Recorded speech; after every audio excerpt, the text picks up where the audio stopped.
Right, welcome everybody, and nice to meet you. I've met some of you already, but my name's Alex Sparrow, and I work for a company called UK Hempcrete, and as the name suggests, we specialise in building using hempcrete, but really, although most buildings that we do have hempcrete in them, what we really specialise in is the thermal envelope of your building from natural, usually plant-based materials.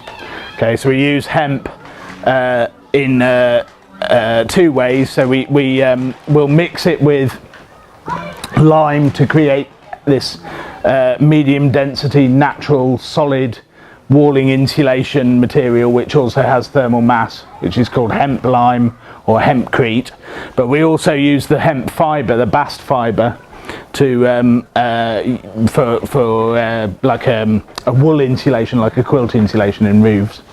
Okay, so this is what we're going to do today is I'm going to just hopefully demonstrate a little bit about how you build with hemp.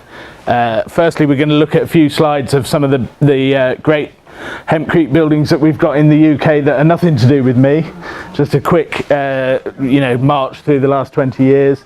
And then we're going to go on and look in a bit more detail at some of the buildings that we've done, and that'll give you a feel for how we use the material. So this is a building just up the road in Bristol, a house that we built a few years ago, and both sides of the house are made from hempcrete.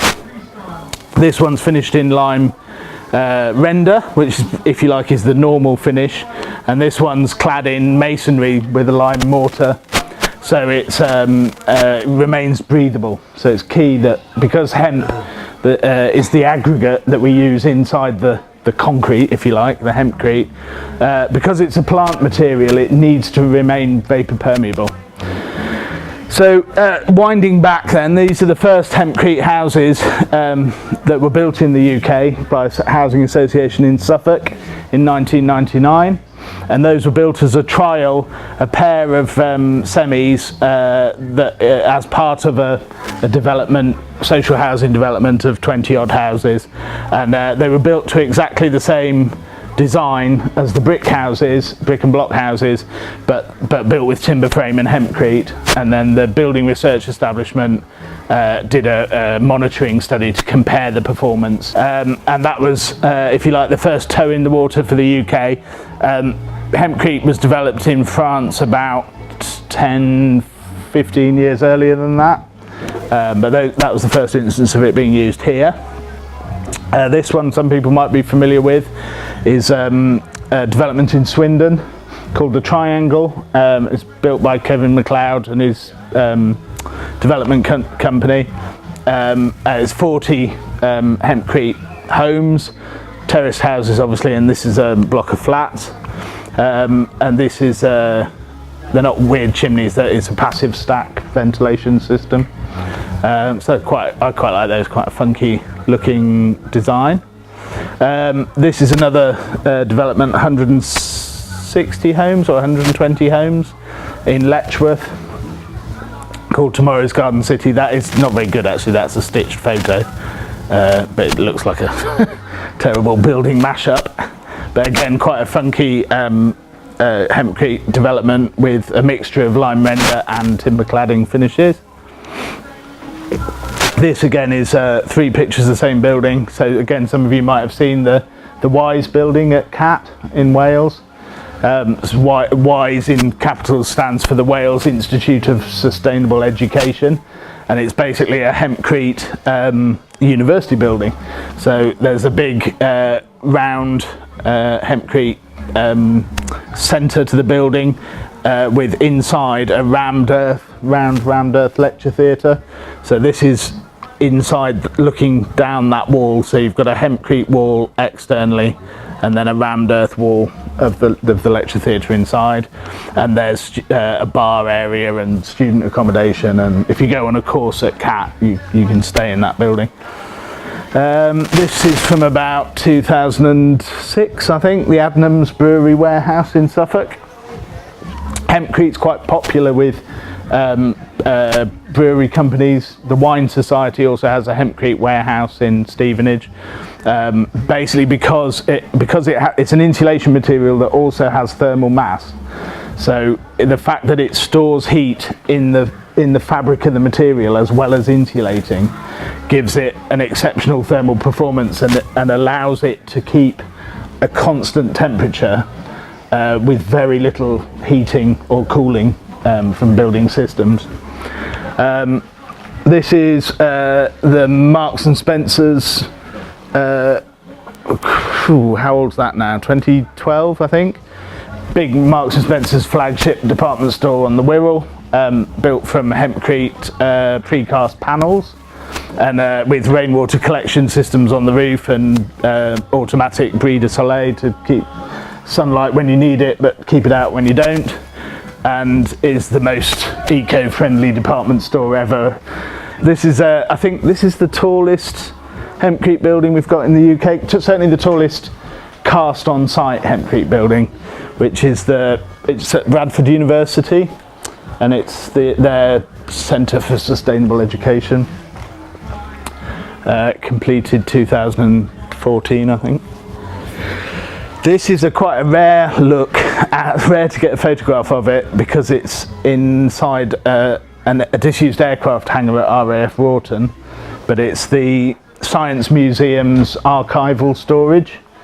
So again, this is a hempcrete panel storage unit built inside the aircraft hangar, and it's where they keep their sort of fragile carriages from the 13th century and things that need to be kept at a constant level of humidity and temperature to extend their life. And halfway through building this, they discovered that based on the modelling of how the hempcrete performs in terms of the moisture buffering, because it's vapor permeable, what happens is when it's humid inside, hempcrete will absorb some of that moisture and hold it in the wall and then release it again when the humidity drops. So it's kind of passively buffering moisture levels and keeping the relative humidity to between a sort of 40 and 60% level. And that once they realised how it was performing in that sense, they actually revised the M&E spec for this building and saved about half the cost of their moisture control and temperature control systems. It's to do with the microscopic cell structure of the hemp plant, which has lots of tiny ball-shaped cavities. So it's really hydrophilic and it pulls the water in, which condenses inside the cells. I think it's presumably part of the system within the plant, that I'm no biologist, that transports water up the stem. Yeah, because it's that really fast-growing tall stem, and this is why this is what makes the hemp plant so incredible for us as builders, because this, as you know, I'm sure you're all well versed in this, so this will grow 3-4 meters high in an English summer in 3 or 4 months, and it's a very tall, thin plant with a lot of its leaves and branches at the top, and the way it supports itself is by creating a really hard woody stem to hold itself up very quickly. And that woody stem is a cellulose material very similar to softwood. And the way that it's able to create that hard woody stem so quickly is by absorbing, relative to other plants, a huge amount of atmospheric CO2 to store as carbon in that stem. And then essentially, whether you're growing for seed or for fibre, once the main crop has been taken off, what's left is the woody stem of the plant, which used to be once upon a time left in the field to rot down or burnt in the field, but it's now used as animal bedding. It's made into briquettes for log burners for biofuel, and it's sold to us to build with. But because we're using that hard woody stem as the aggregate, which we wet mix with the lime, and we cast it as hempcrete, so what we're doing is we're taking, in 3 months of the growth cycle of the plant, a huge amount of CO2 out of the atmosphere, and instead of letting it rot down and release, we're storing it in the building for the building's lifespan, which 100, 500 years, you know.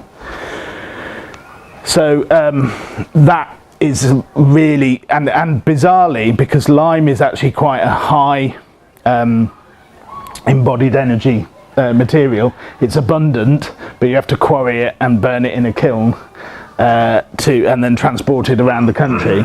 But even with the high embodied energy of the lime, once we've built a hempcrete wall, there's more CO2 stored in every square metre of wall than was expended to create it. So it's active carbon capture and storage in every building that we do.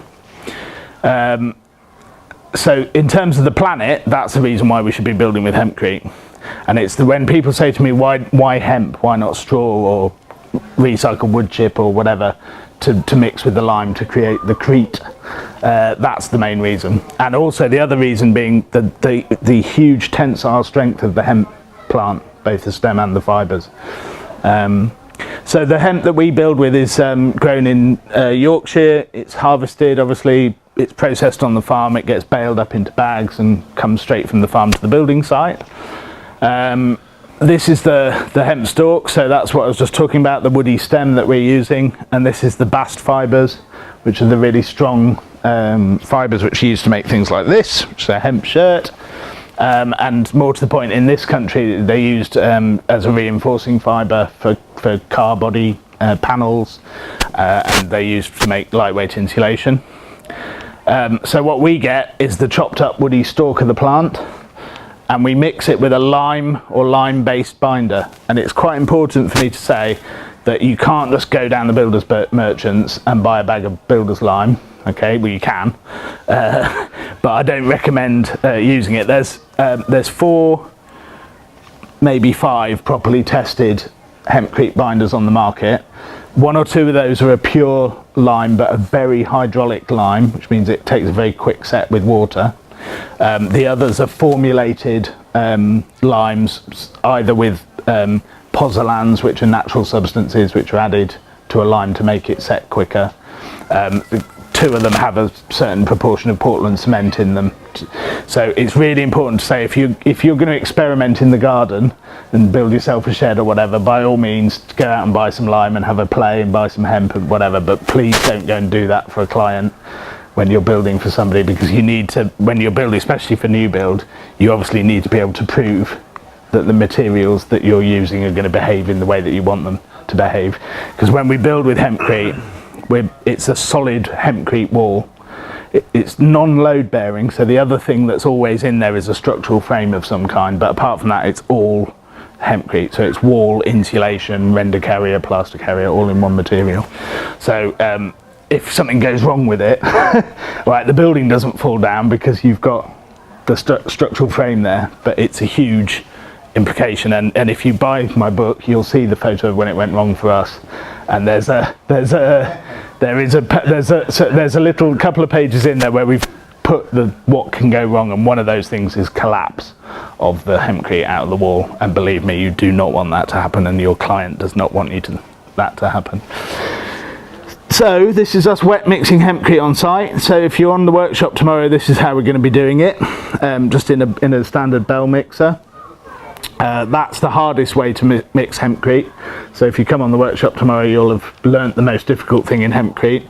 Normally we're using a big pan mixer, and we mix in one go about 14 of these these gorilla tubs of hempcrete. This mixer here will do 2 in one go, and that's what it looks like when it comes out of the mixer. So it's not a pouring consistency like concrete, it's more like a sort of damp solid, like Weetabix type consistency.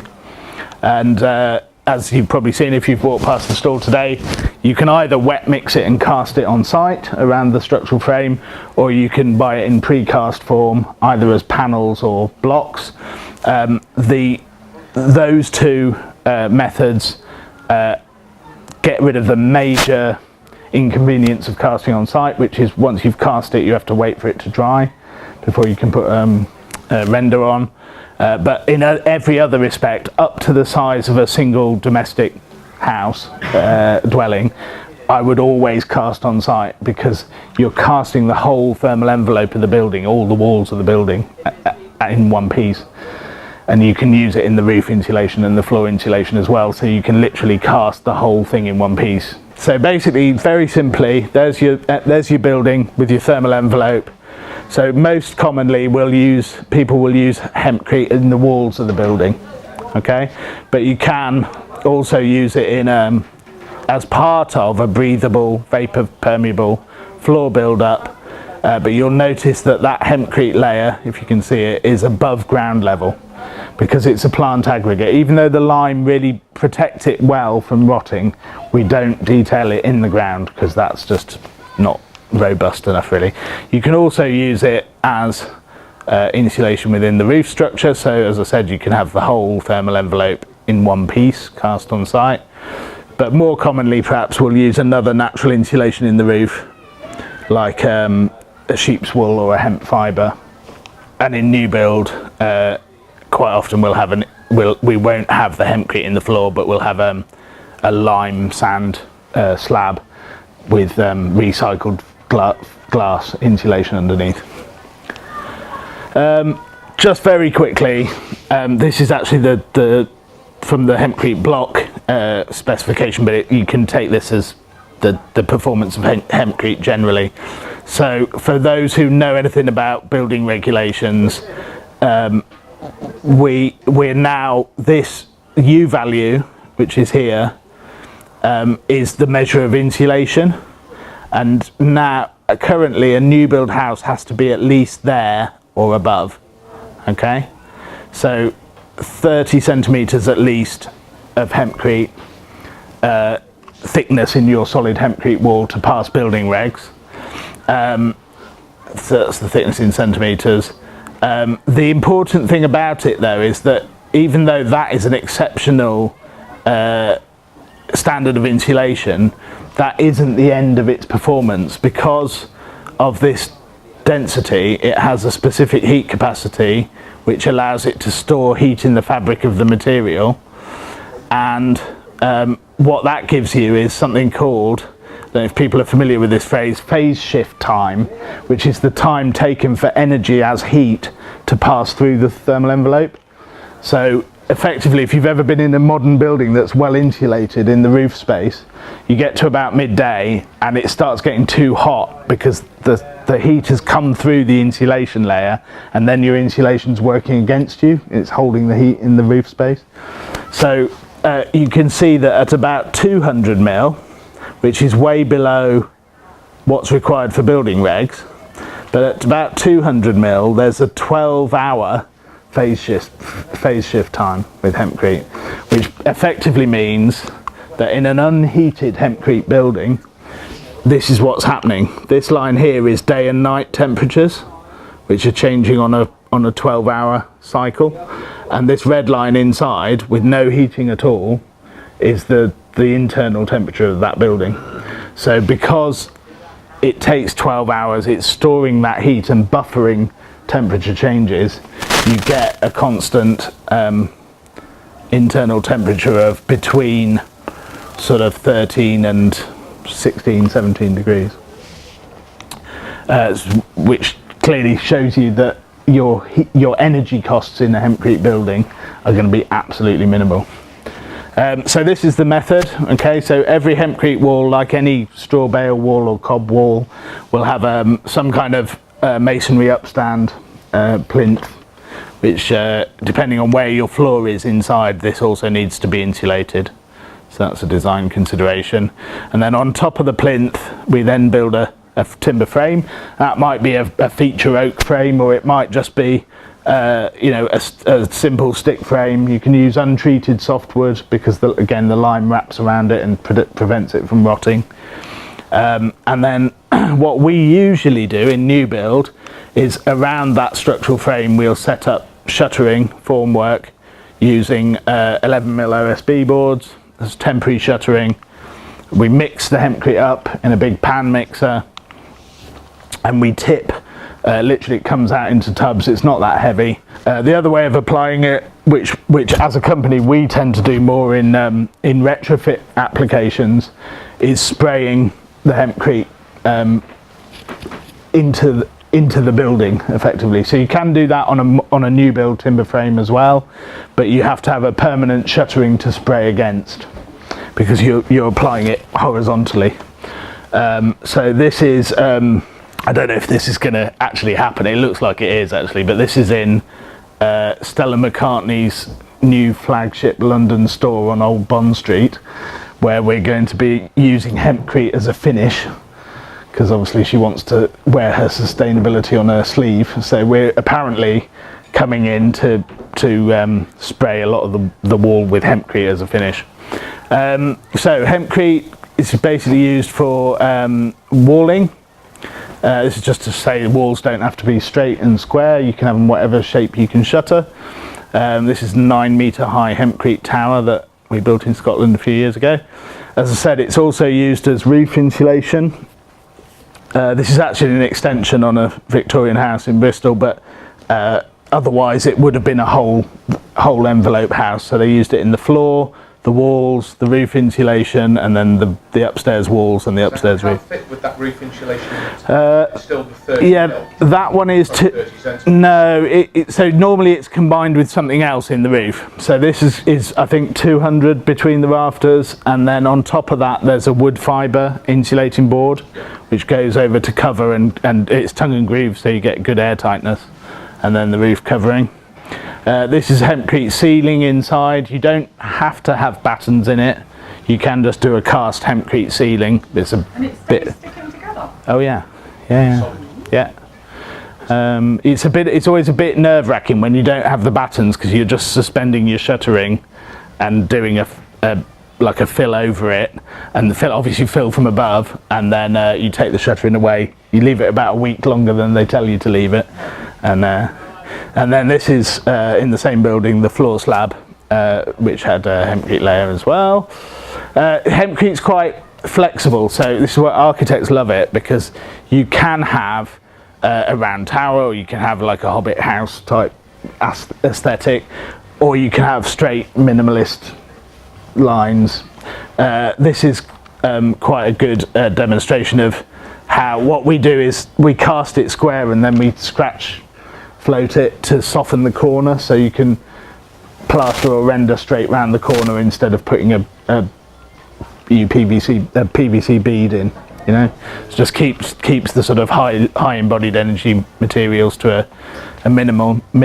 This is a window frame. When we stop at a window, we always come a little bit above the height where the window is going to sit, because it always goes a little bit friable and flaky on top. So we build it an inch too high and then just cut down with an old handsaw. So you wait about a week and then you can shape it and cut it. And this is some mad people in France that I know that made a Hempcrete sink. So they basically just built a box and free sprayed a sink and then lime plastered it and kind of made their sort of own homemade version of Tadalact, which is like a waterproof layer on the lime plaster. But it works. This is just to show you can pigment Hempcrete using natural earth-based minerals. Again, you wouldn't really do that on an external wall, because you'd have to render it or put something over it to make it airtight. But potentially on the inside you could leave that visible, or for internal walls. This is my depressed looking workers. Didn't realise they were that depressed. Building a new build house that we built in Suffolk last winter, and this is just demonstrating. So this is the internal skin of precast Hempcrete blocks, and this is looking at it from outside. So what we've got is a structural timber frame, a continuous skin of blocks tied back to the frame, and then with cast on-site Hempcrete going around the outside of the frame. So that gives you the best of both worlds. So you've got a continuous airtight surface with no thermal bridging, but the inside half of your wall is already dry and you can move in and plaster it and start living in it. That's the house from the outside, obviously. This is not actually our job, but it's our blocks that we supplied to a main contractor in Yorkshire who's building this, which is a sort of wild, it's like a children's adventure play barn thing, but inside is like this is like a massive adventure playground, all made out of old trees and natural materials and stuff. William's Den, yeah. Oh, it's up your neck of the woods. Yeah, it's great actually. I went for a day out there the other day with the grandkids. Yeah. So all of that is hempcrete blocks up to there, and then up above it, it's wood fibre insulation and wood wall board. That's one of the first things we built, which was a little design studio in somebody's garden, not to regs, just a garden office-y type thing. This just to demonstrate the normal finishes. So as you've gathered, a lime render externally, lime plaster internally, or clay plaster. This is it's actually an extension, but it's sort of doubled the size of the house. New build hempcrete extension. Internally, this is the old part of that house, which is a stone cottage in Oxfordshire. So this is actually troweled on hempcrete as a solid wall insulation, and then finished with a lime plaster on the old stone walls. That's the boiler house for that house. So hempcrete block construction, and then a render finish on that. That's the house we saw at the beginning, and you can see, because this is the side that has the stone cladding on, that basically the structural timber frame is in the outside of the wall, so that as you build the stone cladding up, there's something to tie it back to. So on that side you have you put a Tyvek membrane just to protect that, because it's just untreated softwood timber. That's the house again. Timber cladding is also quite a popular finish. So again, you'd move the structural frame to the outside of the wall usually, and obviously you need a vented air cavity underneath. So another sort of garden annex building that we did timber clad. That's the same place, had several hempcrete buildings. This is the one with the tower again in Scotland. It's a bit. Is that a house or an office block? It's a house. It's mental, isn't it? It's a second home. Not very eco. Bloke from Edinburgh who he's a lovely guy, but he just bought this plot of land by Loch Tay, and the local architect happened to be eco, and she suggested hempcrete, and he was like, yeah, all right, yeah. That was a mission, building that, I have to say. That's the other side of it. That building has been, for personal reasons, we're going up next month to render that, and we finished that in 2014.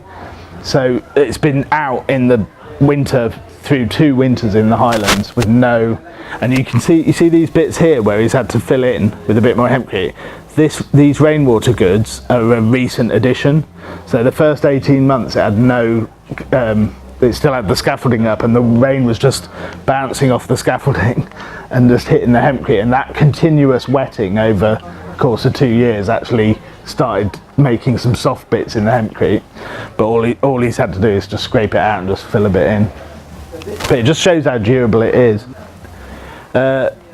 Another house we did on Hayling Island, down on the south coast, and I quite like this. Obviously that's now rendered. But it was quite easy. There's a double frame design at the top, so there's a central structural frame, and then with sort of fins built off it to take the cladding frame for the timber cladding, and I quite like that sort of rendered below and clad up top. It's quite nice. So again, was one of the first buildings that we did, so obviously didn't build that from scratch, but it's a Elizabethan tithe barn. So the other main use of hempcrete is replacing wattle and daub when that's had a cement render put over it, and it's sealed the moisture in and destroyed the panel, and usually some of the oak frame as well. Do a lot of that. So it's another Tudor building where we replace. So this, anecdotally, you know, we're builders, so there's a lot of research done into hempcrete, so I can point you to the technical data to back up what I'm saying. But as builders, we don't get to do a lot of monitoring. But this lady, this was a thatched house that burnt down, and before so she had to have the top of the frame, most of the roof rebuilt, and before she did that, again, this is 1500s, the wattle and daub panels were long gone, and the panels were sort of made with polystyrene and plywood and a bit of, you know, bubble wrap or a bit of whatever they had to chuck in there. And she used to only have heating on in 3 rooms in the house because she couldn't afford to try and heat the rest of it. And since we've hempcreted all the walls, she's now heating the whole building and using 1/3 less oil than she did before.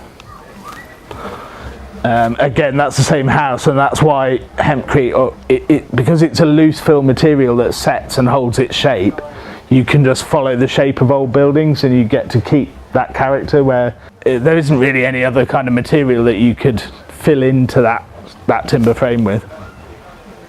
Much the same thing, more of that.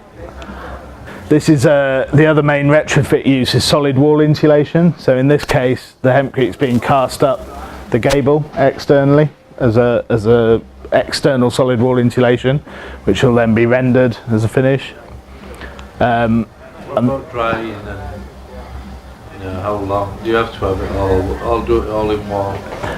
Yeah, you do it. Yeah, just do it all in one go. That goes really quickly. So basically, the reason that I'm saying you can't really do hempcrete just with whatever old lime you find lying around is because normally there's on new build we go up in lifts of 600 mil, which is because for 2 reasons. One, because it's half an OSB board ripped down, and the other reason is that once you tip the hempcrete in, you just need to put your arm in to not to tamp it, but just to move it around and pack it and fill the void. And 600 is a comfortable lift really to get your arm into. So will it naturally have like little air pockets in the hempcrete? Yeah, and you'll see people on videos, and if you ever get Steve Allen, who's quite a famous hemp builder from Ireland, who wrote a book a long time ago, he's a big advocate of tamping it in really hard with a stick, but we never do that here because you want as much insulation in it as you can to hold the air in, you know. So but what I was saying about the set is that you could go around that house. If you're going for it, you could go around that house twice in a day. So that's quite a big house, and that's 120 mil of hempcrete. And the next day you'd be coming in and going round it again and again. And every cubic metre, so every 3 square metres of new build wall has a dry density of 300 kilos. So basically 100 kilos for every square metre of wall, and that's dry. So you can add another 75 kilos when it's wet. So, and overnight you're going to come and take the shuttering off and move it up the wall. So that hempcrete you put in yesterday has to have set hard enough not only to hold its own shape, but to hold the weight of all the wet material you're putting on top of it. And that's why it's important to use a properly tested hempcrete binder. So the process is you put a board up, you go around the whole building, fill that lift, then you leave that board in place, you put the next board on so you can plumb it up off the previous one, fill the next one, and once you've got 2 filled, you take that one off and leapfrog it up, and then fill that one and just keep going. It's so simple, but the only thing that trips people up is it's a very different material from what we're used to, and because you mix it in a mixer and you build a stick frame and you build shuttering, builders sort of go, oh, it's like concrete, I can do this.